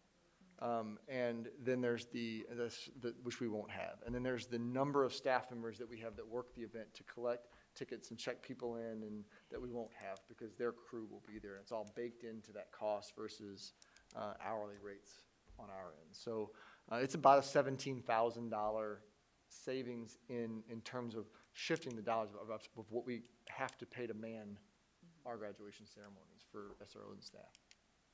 Mm-hmm. Dr. Sager? Yes, I would just reflect. My initial concern when I heard about this was the cost, but it sounds like it's actually a reduced cost just because it's more efficient for them to do it than for us to do it at 6 different locations. As far as the ticketing goes, there's no alternate rain day, right? So right now we have, if there's bad weather, we have an alternate day. And for a lot of families, that's an issue because they were planning on going vacation the next day after their kid graduated. No, so these are fixed days. Very intentionally even listed the schools. We've had conversations with principals, and the principals have all selected the date of their preference, and they are already listed in the memo tonight. So that way, if anyone checked it out, the dates are solidified already. So if this is approved in July, a communication to our families would follow, announcing the date, lock it in, it's on this date, and will not change. 2 years from now, 2 years this from now, is the you can guaranteed plan. day, Yes, rain or our shine. rising juniors will know what date they're graduating. Yeah, I think that's the big advantage of the plan is that it takes out that uncertainty, and then it saves, after we had this storm, we had families on Facebook, oh, I need 3 tickets because, right, and wheeling and dealing tickets. This is, they get 10 tickets, and if they need more, they have a big family visiting, they can And ask for I can more. It's tell not- you just, having lived this in 2 different districts, in role as a principal at a middle school and a high school principal and a superintendent in 2 different districts, it's the same gut-wrenching issue of telling a family you get a limited number of tickets to see your student graduate. And that's the motivating factor for me to make this change. And it, at times in our conversations, it has felt a little abrupt because tradition is important in this district. And sometimes the way we've always done things is not always a bad thing. And the tradition is really important and it's special. But I never want to have to do that again. I never want to have to tell a family, you only get 4 tickets to come. And there's a way we can avoid that. And having lived it, I promise you, you will not, I mean, there's some of the nostalgia of not being at your school. We can't replace that, but you will not regret this shift. From watching your child's name scroll across the display screen constantly through the ceremony, parents love that, the pictures they take of that. It'll be a really nice event. I think you'll be pleased if you support this. And I would also say that's the downside, right, then is we lose the nostalgia of being at the stadium, but our students will be able to go to the stadiums and take Absolutely. pictures on We'll nice create days, that opportunity right? And maybe, the parent-teacher groups can sponsor balloons at the school or something for people to come and take photographs at. Yeah. So I think it's again, a little loss of tradition for a guarantee of improved scenarios for families. Mr. Heineman, anything? Okay, so, go ahead. Just a minor question. So one of the things that did impress me when we had to, everyone had to scramble and move all the ceremonies indoors was how well our teams put together kind of the production values, is how I would describe it, of the various ceremonies. And so how much control does the district have over kind of the look and the feel and, Well, all in of that terms of going- the look and the feel, we can dress up the stage. Each school will be able to do their own thing and how they'd like it. We'll provide the flowers and it'll be uniform. But in terms of the regalia on stage and how they organize that, the traditions that they have of if they have their choir play or sing or their band, that's all can be tailored. In terms of the production of things, of the sound system and the videography, that's all turnkey with the Now Arena. We don't have control over that. We will be live streaming all of them, so families that live very far away, Ms. Keys can watch from Arizona next year, all 6 ceremonies. They'll be live streamed as well. It is an additional cost, but it's a minor cost, and we didn't have it worked in because it's a separate add-on. I think it's a $2,500 add-on for everything. We'll take care of that after the fact. Okay. So, not knowing that we were going to do this, I was at Harper's graduation this year, which was, I think, May 14th or something, at Now Arena. And they had a little over 1,300 students. And I noticed that the downstairs was completely full. And people were lining up, and they had security checking bags. And there were several parking attendants, telling you where to park, and organized chaos, but it was going well. And then concessions was open, because I remember having hot dog, soda, and popcorn. And they were selling Harper gear, so I'm not sure about us doing that, but anyway. And then you forgot to mention that the stage was set up really nice. They had the video above them, the screen, and then all the students' names were around, I don't know what you call that circular, where all the names of all the students kept going around during the whole ceremony.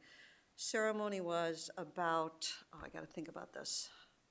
It's 2 o'clock till 4:30. They had to get out of there by 4:30. It was done at 4:25 because Hoffman Estates was coming in.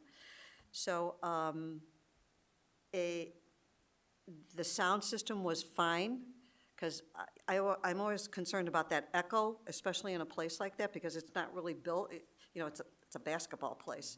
And listening to the speakers, it was fine. I understood all of them. I remember the stage was up, so the students had to walk up a few stairs and then shake hands and then walk down the middle stage to go back into their seats. And yeah, the students entered that circular that you were talking about. It seemed to flow very nicely. And I was really impressed with how they did things. They did have a few security people walking around. With that many people, you need more than just, at the door. So I was taking it all in. And then 2 weeks later, you mentioned to me, we're looking at Now Arena. I'm like, okay. But, when we went to Memorial Day, I know staff didn't like it, but parents liked it, some of them, I'm not saying all of them, because then family could come in, because it's a holiday weekend. So I don't know if the principals would like that or not, but. The principals did. They surprised me how many of them preferred the Sunday of Memorial Day weekend to the weekdays. But they all were preferred to keep it in the week that they're used to graduating, that week of the 14th, 15th, 16th through 20th. Yeah, because it seemed like, they could have family come in on Saturday, the ceremony was Sunday, they could have their party and then drive home on Monday or whatever, but it wasn't all bad when it was on Memorial Day. But we have to do this now, or those dates would be gone. That's correct. And Well, I think that's that the thing. there's a school district that's moving off of the second-year dates that we're trying to gobble up. Right, That's our right. priority. And remember, I asked you to look at Rosemont Theater and We did, and Convention Rosemont Center. Theater we liked in terms of proximity to restaurants and how close it is to us. But we couldn't do more than they only had 3 weekdays, and we couldn't do more than one ceremony per day, or it was going to have to be like a 9 p.m. ceremony as the second ceremony during the week, and we couldn't ask families to do that. So they were really worried about traffic congestion, and with 5,000 people descending on downtown Rosemont, that we weren't going to be able to avoid that. So Now Arena is a very similar distance, and I think is there's restaurants nearby, and it's a really nice location. I do believe that you'll be happy with the move. Yeah, I really, I got there, I remember I got there a little bit early, maybe a half hour, and there really wasn't a line to park. They really had that down to a science. Well, sure, we're not the first ones to go there, so.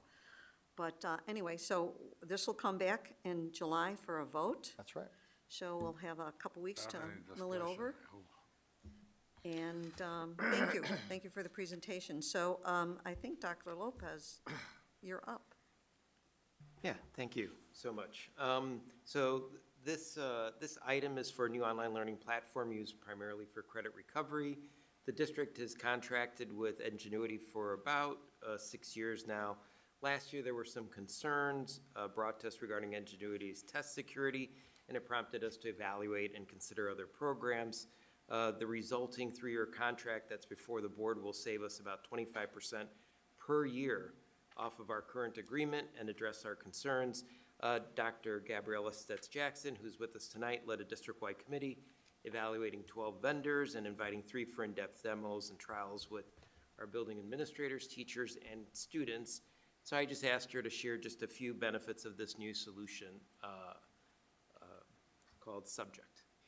Thank you, Les. When we adopted Edgenuity 7 years ago, it really was the best option out there for us. But the end of this contract gave us a really great opportunity to see how technology has advanced over the last 7 years. And we were very happy to see that it greatly has. And so some of the features of this company called Subject that I'd really like to highlight, as opposed to what we've had with Edgenuity, include the fact that Subject employs human beings to grade all of the student submissions that we have. Edgenuity really limited us to things that were easily gradable automatically because, we don't have the staffing to be grading their short answers and essays on a credit recovery self-paced online course. But Subject comes with that grading, and what they do is they recommend feedback and grades to our staff, who can, of course, override it or can accept it, and the students are able to see that and move on. That human aspect does not exist anywhere else out there that we have found.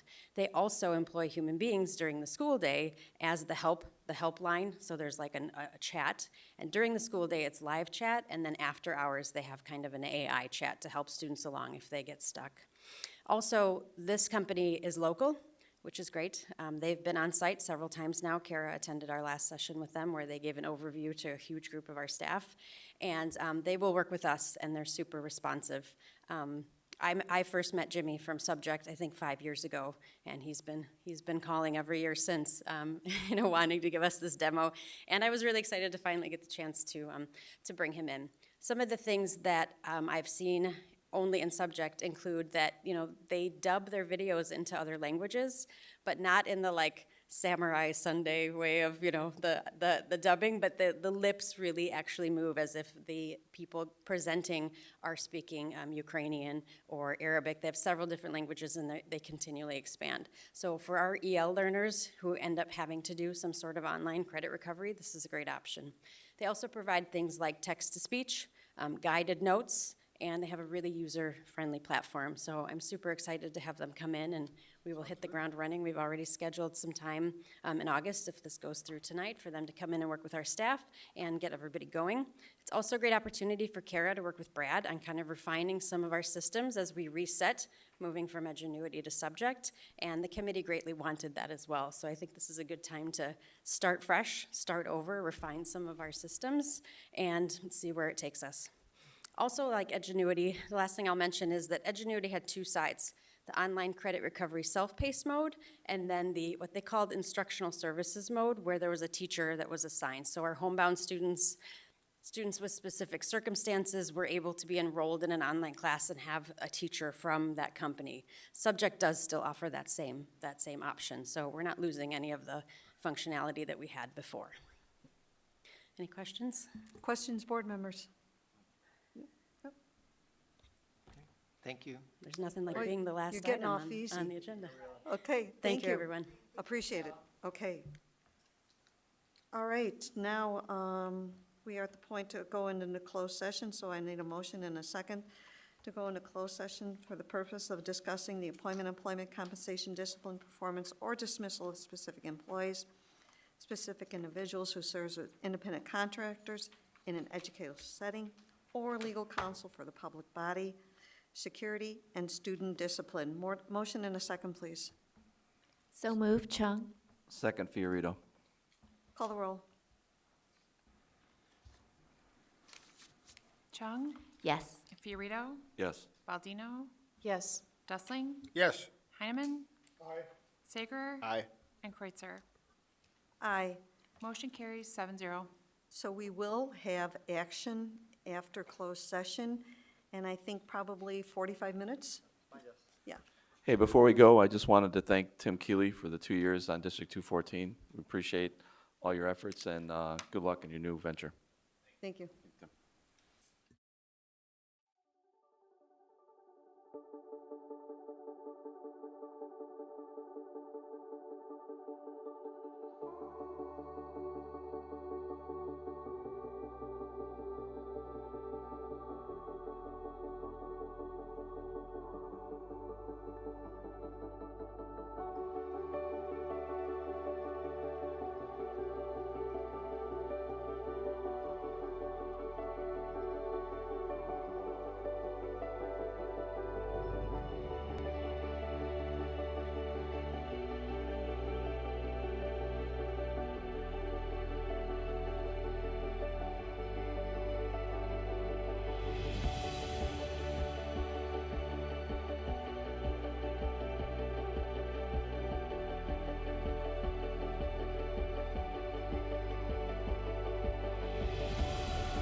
Okay, great. We're back in the open session, and we have some roll call action items. The first one, please, Mr. Dustling.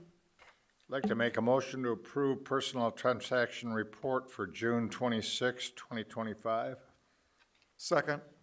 Motion and a second. Please call the roll. Dustling, Yes. Heineman, Aye. Baldino, Yes. Chung, Yes. Fiorito, Yes. Sager, Aye. and Kreutzer. Aye. Motion carries 7-0. Okay, motion number 2. 13.2, motion to approve job descriptions for application specialist, assistant director of research, director of grants and special programs, and EL coordinator. Fiorito. Second, Sager.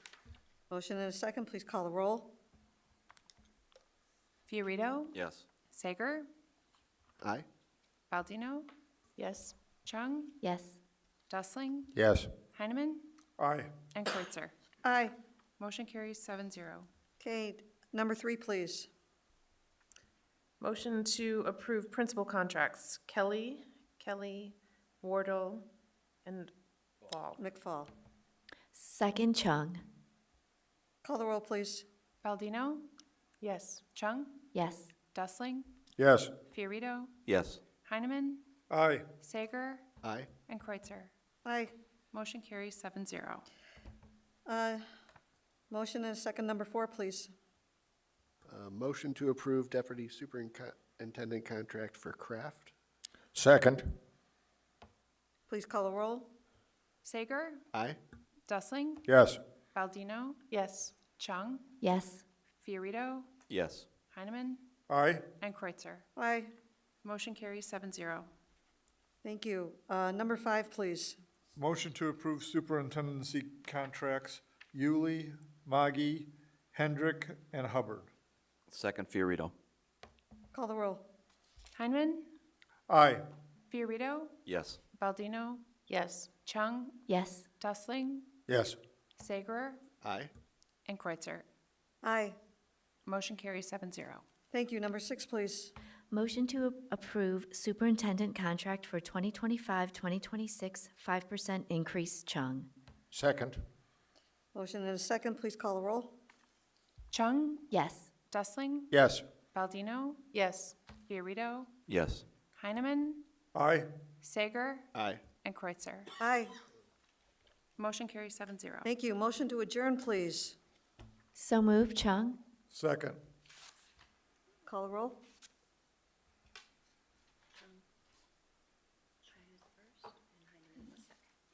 Chung, Yes. Heineman, Aye. Baldino, Yes. Dustling, Fiorito, Yes. Sager, Aye. and Kreutzer. Aye. Motion carries 7-0. Thank you. We are adjourned. Bye,